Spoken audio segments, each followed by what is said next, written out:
بسم اللہ الرحمن الرحیم۔ میرا نام ڈاکٹر سید اسرار حسین ہے۔ میں ڈیری فارمنگ کے شعبہ سے پچھلے 15 سال سے وابستہ ہوں۔ میں نے ڈیری فارمنگ میں بہت سے مسائل دیکھے ہیں جس کی وجہ سے ڈیری فارم جو ہیں وہ بند ہوتے ہیں اور ناکام ہوتے ہیں۔ ان ساری چیزوں کو میں نے دیکھتے ہوئے کہ ڈیری فارم ناکام کیوں ہوتے ہیں اور بند کیوں ہوتے ہیں، اور یا یہ ڈیری فارم جو ہے وہ نقصان میں کیوں جاتے ہیں، ان چیزوں کو میں نے دیکھتے ہوئے میں نے سوچا کہ یہ فارمر کے مسائل حل کرنے کے لیے ڈیری فارمنگ گائیڈ کے نام سے یہ ایک چینل بنایا جائے جہاں پہ لوگوں کو مفید مشورے دیے جا سکیں۔ تو بہت ساری چیزیں میں نے جو دیکھی ہیں جن کی وجہ سے ڈیری فارم نقصان میں جاتا ہے، ان کو میں بتدریج ہر لیکچر میں الگ الگ جو ہے وہ ریکارڈ کرواؤں گا۔ اس سلسلے میں جو ڈیفرنٹ فارم کے جو مسائل ہیں ان کے لیے الگ الگ ایک جو ہے وہ ٹاپک پہ گفتگو ہوگی اور اس پہ لوگوں کو جو ہے مفید مشورے دیے جائیں گے۔ سب سے پہلے جو یہ ڈیری فارمنگ کا جو گائیڈ کے سلسلے کا جو پہلا تعارفی لیکچر ہے، اس میں میں صرف سمری اور چند موٹی موٹی چیزیں بتانا چاہوں گا جو آپ کے لیے ڈیری فارم شروع کرنے کے لیے، یا اگر آپ کا ڈیری فارم ہے تو اس میں نقصان سے بچنے کے لیے آپ کے لیے مفید ثابت ہوں گی۔ تو شروع اس بات سے کرتا ہوں کہ اگر آپ کے پاس ڈیری فارم ہے اور آپ اس کو منافع بخش نہیں بن رہا، یا ڈیری فارم آپ بنانا چاہتے ہیں، تو آپ نے کن باتوں کو غور کرنا ہے۔ تو اس میں یہ چیز آپ نے سب سے پہلے ہے کہ آپ کی پلاننگ بہت اچھی ہونی چاہیے۔ اگر آپ پلاننگ نہیں کرتے اور جسٹ آپ کے پاس پیسے ہیں اور ڈیری فارمنگ شروع کر دیتے ہیں تو وہ آپ کے لیے نقصان دہ ہوگا۔ موسٹلی ہوتا یہی ہے کہ کسی بندے کے پاس یا تو وہ پاکستان میں ڈیری فارمنگ کے 2 سلسلے چل رہے ہیں، ایک تو وہ زمیندار ہے بڑا، اور دوسرا اس کے پاس پیسے ہیں اور وہ ڈیری فارم اس کا جو ہے وہ روایتی طور پہ چل رہا ہے۔ دوسری بات یہ ہے کہ کوئی بندہ باہر گیا اور اس کے کسی بھائی نے یا والدین نے پیسے کمائے ہیں اور ان پیسوں کی وجہ سے آتے ہی اس نے لوگوں کو دکھاوے کے لیے ڈیری فارم بنا لیا، تو بعد میں وہ سمجھتے ہیں کہ یہ ہمارا ڈیری فارم نقصان میں چلا گیا۔ تو ان ساری چیزوں کو دیکھتے ہوئے بدنام جو ہے وہ ڈیری فارم کا شعبہ ہو رہا ہے۔ تو یہ بات میں آپ کو بتانا چاہتا ہوں کہ ڈیری فارمنگ کا شعبہ بالکل منافع بخش ہے۔ یہ غلط لوگوں کی رائے ہے کہ ڈیری فارم میں منافع نہیں ہے۔ ہاں، پولٹری فارمنگ کی نسبت اس میں منافع تھوڑا کم ضرور ہوگا، لیکن یہ ہے کہ یہ منافع بخش کام ہے، اور اس پہ جو ہے نا وہ پراپر اگر منصوبہ بندی کی جائے تو اس میں کوئی نقصان نہیں ہے، کوئی حرج نہیں۔ اب یہ ہے کہ آپ کی پلاننگ میں کیا چیز شامل ہونی چاہیے۔ جو میں نے تجربے سے بات سیکھی ہے وہ یہ ہے کہ ڈیری فارم جو ہے وہ 3 طرح کے اس کے ماڈل بن سکتے ہیں۔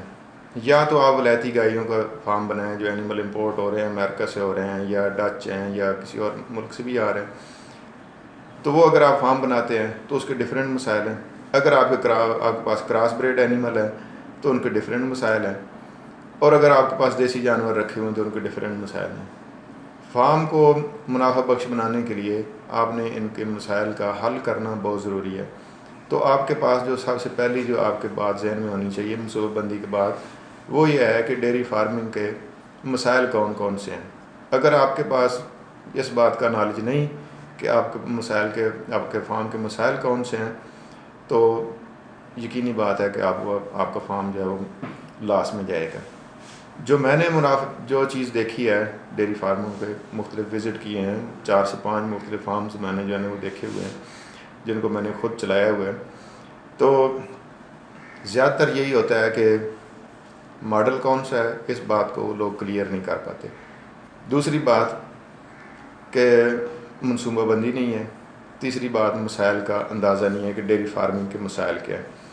جو میرے مشاہدے میں بات آئی ہے کہ فارم کا پاکستان میں جو ہے وہ چونکہ ان پٹ کاسٹ بہت زیادہ ہے، اس کے اخراجات بہت زیادہ ہیں، فیڈ جو ہے چارہ بہت مہنگا بنتا ہے فارن کنٹری کی نسبت، ونڈا وغیرہ اور اس طرح کی چیزیں جو ہے نا کافی مہنگی ہیں، جس کی وجہ سے اگر جانور کی دودھ کی پیداوار کم ہے تو آپ کا فارم جو ہے وہ منافع بخش نہیں ہوتا۔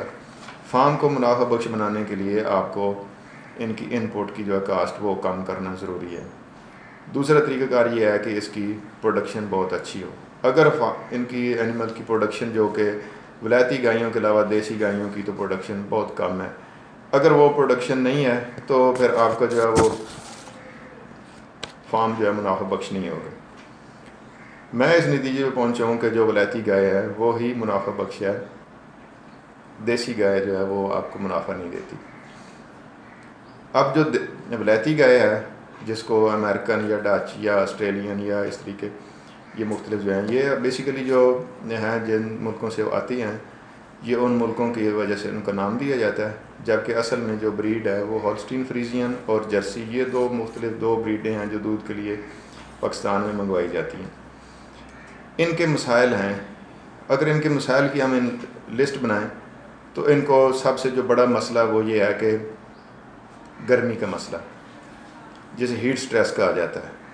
یہ پاکستان کے انوائرمنٹ میں چونکہ ہمارا گرم علاقہ ہے، ان گائیوں کے لیے گرمی کا سٹریس وہ بہت بڑا مسئلہ ہے. دوسرے نمبر پہ جو مسئلہ آتا ہے وہ بریڈنگ سے وابستہ ہے کہ یہ اینیمل کنسیو نہیں کرتے، پریگننٹ نہیں ہوتے. تیسرے نمبر پہ یہ جانور بیمار زیادہ ہوتے ہیں. یہ 3 مسائل ہیں جو کہ پاکستان میں جو یہ جو جانور ہیں ان کو فیس کرنا پڑتے ہیں. اب تینوں مسائل کی اگر ہم حل کی بات کریں، سب سے پہلے تو آپ کو پتہ ہونا چاہیے کہ یہ ہمیں مسائل فیس کرنے ہیں. اگر اس کے لیے آپ ذہنی طور پہ تیار نہیں ہیں تو پھر مسائل حل تو دور کی بات ہے. جب آپ کے سر پہ آن پڑے گی اور نقصان اٹھا لیں گے، اس کے بعد جا کے پھر آپ اس پہ وہ اگلا پروسیس کریں گے. تو ہیٹ سٹریس کی بات کی جائے تو یہ تو ہمارے انوائرمنٹ میں آنا ہی آنا ہے. تو اس کے لیے سد باب کے لیے ہیٹ سٹریس کے لیے آپ کو 2 طرح کی چیزیں کرنی پڑیں گی. سب سے پہلے آپ کو ہاؤس ایسا بنانا پڑے گا، مطلب ان کے رہنے کی جگہ، شیڈ ایسا بنانا پڑے گا جس میں گرمی کم سے کم لگے. دوسرے نمبر پہ ان کی فیڈ کا جو میکانزم ہے وہ سیٹ کرنا پڑے گا کہ جانور کو جو وہ میٹابولک ہیٹ سٹریس جسے کہتے ہیں، جو خوراک کے ہاضمے کے نتیجے میں گرمی پیدا ہوتی ہے، وہ کم سے کم ہو. دوسرا مسئلہ آئے گا آپ کو بریڈنگ کا کہ جانور کنسیو نہیں کر رہے. تیسرا مسئلہ آئے گا بیماریاں کا. اب یہ بریڈنگ اور بیماریاں جو ہیں، یہ دونوں چیزیں فیڈ کے ساتھ آپ نے کنٹرول کرنی ہیں. اور میں اس بات پہ میں نے اپنے تجربے سے یہ بات سیکھی ہے کہ جو بیماریاں آتی ہیں، جو ولایتی گائے ہیں، ان کا تقریباً 70% عمل دخل صرف اور صرف خوراک کے ساتھ وابستہ ہے. مثال کے طور پہ جانور کے بیمار ہونے کا سب سے نازک مرحلہ وہ یہ ہے کہ جانور نے جب بچہ دیا، بچہ دینے سے 3 ہفتے پہلے اور 3 ہفتے بعد، جسے ٹرانزیشن کاؤ کہتے ہیں، اس وقت اینیمل کے بیمار ہونے کا بہت زیادہ خطرہ ہوتا ہے. تو اس پہ ٹاپک پہ بھی الگ سے گفتگو ہوگی، ہیٹ سٹریس پہ الگ سے گفتگو ہوگی، اور یہ جانوروں کے بریڈنگ کے مسائل کے اس پہ بھی الگ سے بات چیت ہوگی. تو میرے یہ تعارفی سلسلے میں یہ میں ایک بات کہنا چاہتا ہوں کہ اگر آپ نے بیماریوں سے جانوروں کو بچانا ہے تو آپ کے پاس ایک نیوٹریشنسٹ کی جو ہے وہ ضرورت ہے. اس سے آپ گائیڈ لائن لیں. اگر آپ نیوٹریشنسٹ سے آپ کے پاس نہیں ہے یا اس کی کنسلٹینسی نہیں لے رہے تو آپ کو بہت بڑے مسائل کا سامنا ہوگا. اگر نیوٹریشن جو ہے وہ آپ کے اینیمل کی جو صحیح نہیں چل رہی تو اس کا مطلب یہ ہے کہ آپ کے جانور تقریباً 5 مختلف بیماریوں کا شکار ہوں گے. اس کے لیے آپ کو ایک پراپر جو قابل جو ڈاکٹر ہے اس کی آپ رہنمائی لینا بہت ضروری ہے. اس کے بعد اس پہ میں بھی آپ کو بہت زیادہ گائیڈ کروں گا کہ آپ نے ان کی خوراک کیسے سیٹ کرنی ہے، کیسے ان کو گائیڈ کرنا ہے. لیکن یہ چیز صرف اور صرف لیکچر سے نہیں ہوگی، یہ اس سے آپ کو رہنمائی ضرور ملے گی. آن گراؤنڈ جو ہے نا حالات ڈیفرنٹ ہوتے ہیں، اس کے لیے آپ کو کنسلٹنٹ کی ضرورت ہوگی جس کی آپ لازمی رہنمائی لیں گے تو پھر ہی کامیابی ہوگی. اس کے بعد آ جاتا ہے کہ جی جو فارم پہ جو سب سے زیادہ نقصان ہوتا ہے، جو ہڈن نقصان چل رہا ہوتا ہے کہ جانور ٹائم پہ جوان نہیں ہو رہا ہے، بچوں کی موت بہت زیادہ ہو رہی ہے، بچے بہت زیادہ مرتے ہیں. ایک دفعہ سے دوسری دفعہ جانور کے بچہ دینے میں بہت زیادہ وہ وقفہ آ جاتا ہے. تو یہ چیزیں ہوتی ہیں جو ڈیری فارم کو پرافٹ سے نقصان کی طرف لے کے جاتی ہیں. آپ کے بچوں کی مورٹیلٹی کم سے کم ہونی چاہیے، جانور کو ٹائم سے پریگننٹ ہونا چاہیے، اور جانور نے ان ٹائم جو ہے جوان ہونا چاہیے. ایک جو بچڑی ہے وہ 13 سے 14 ماہ کی عمر پہ پریگننٹ ہو جانی چاہیے، یا دوسرے لفظوں میں کہیں کہ اسے 24-25 ماہ کی عمر سے پہلے بچہ دے دینا چاہیے. یہ بنیادی رول ہیں جو ڈیری فارمنگ سے متعلق ہیں، جن کو آپ نے ذہن میں بٹھانا ہے. اگر آپ یہ چیزیں کرنے میں کامیاب ہو جاتے ہیں تو آپ کا ڈیری فارم جو ہے وہ انشاءاللہ منافع بخش ہوگا. تو میں ان چیزوں کی دوبارہ سے ایک لسٹ بنا کے آپ کو ابھی یہ پڑھ کے سناتا ہوں کہ نمبر 1 آپ نے جانوروں کو ہیٹ سٹریس سے بچانا ہے، گرمی سے بچانا ہے۔ نمبر 2 آپ نے جانوروں کو بریڈنگ کا جو ہے نا وہ معاملات جو ہیں وہ ان ٹائم ہونے چاہیے، جس کے لیے آپ کو ایک نیوٹریشنسٹ یا اس کی کنسلٹنسی کی ضرورت ہے، اس کے بغیر آپ کے معاملات یہ حل نہیں ہو سکتے۔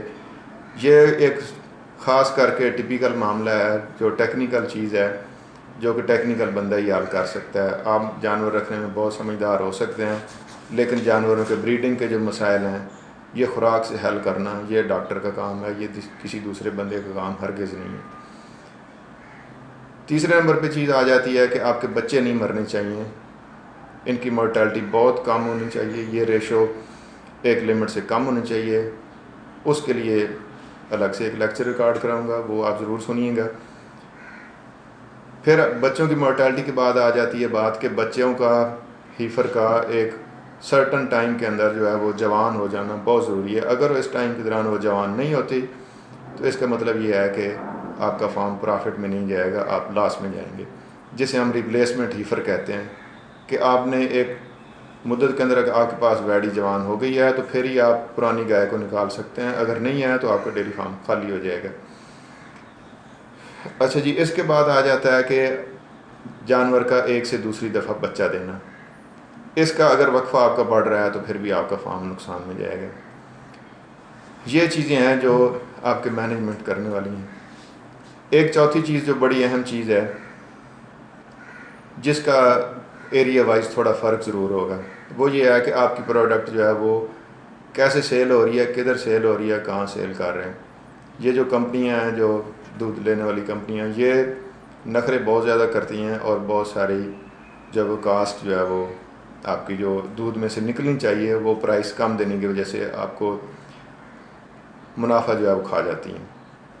تو آپ اپنی ایک آؤٹ لیٹ ضرور بنائیں جہاں پہ آپ اپنا دودھ سیل کر سکیں۔ آؤٹ لیٹ ہونی چاہیے آپ کسی بڑے شہر کے قریب ہو، اگر بڑا شہر آپ کے نزدیک نہیں ہے تو آپ جو ہے کوئی ایسا اس کا سدے باب ضرور کریں کہ آپ کے دودھ کی پرائس آپ کو صحیح ملنی چاہیے۔ گرمی میں جیسے پروڈکشن نیچے آ جاتی ہے، آپ فرض کریں کہ آپ کا دودھ جو ہے وہ 70 یا 75 روپے سیل ہو رہا ہے، کمپنی لے رہی ہے، اور اگر آپ کسی آؤٹ لیٹ پہ 100 روپے کلو سیل کر رہے ہیں تو اس میں فارمر کا بھی بھلا ہو رہا ہے اور آپ بھی منافع میں جا رہے ہوں گے۔ بے شک آپ کیلکولیشن کر لیں جتنی مرضی آپ کی جو وہ پروڈکشن نیچے آ جائے، لیکن اگر آپ کو پرائس ٹھیک مل رہی ہے تو آپ کا فارم ضرور منافع میں ہوگا۔ تو یہ 4 چیزیں ہیں جو آپ نے کرنی ہے تو آپ کا فارم جو ہے پرافٹ ہو جائے گا۔ اس کے بعد چیز آ جاتی ہے کہ یہ جو ٹیکنیکل چیزیں ہیں، بچوں کی گروتھ ہے، بچوں کو کیسے پالنا ہے، بیماریوں سے کیسے روکنا ہے، بریڈنگ ہے، ان کی نیوٹریشن ہے، بہت ساری چیزیں ہیں۔ ان کے لیے میں الگ سے لیکچر ریکارڈ کراؤں گا تو آپ ضرور سنیے گا، انشاءاللہ تعالیٰ آپ کو اس میں سے بہت زیادہ فائدہ ہوگا۔ تو اس چینل کو سبسکرائب بھی ضرور کریں، اور اینڈ پہ میں ایک ساتھ میں لنک میں آ جائے گا، میرا واٹس ایپ نمبر آ جائے گا۔ اگر آپ کو کوئی سوال ہو جو آپ ضرور ملیں، آپ سوال کرنا چاہیں تو آپ اس سے ضرور مجھے واٹس ایپ کے ذریعے آپ سے پوچھ سکتے ہیں اور میں آپ کو ضرور رہنمائی کروں گا۔ جی شکریہ۔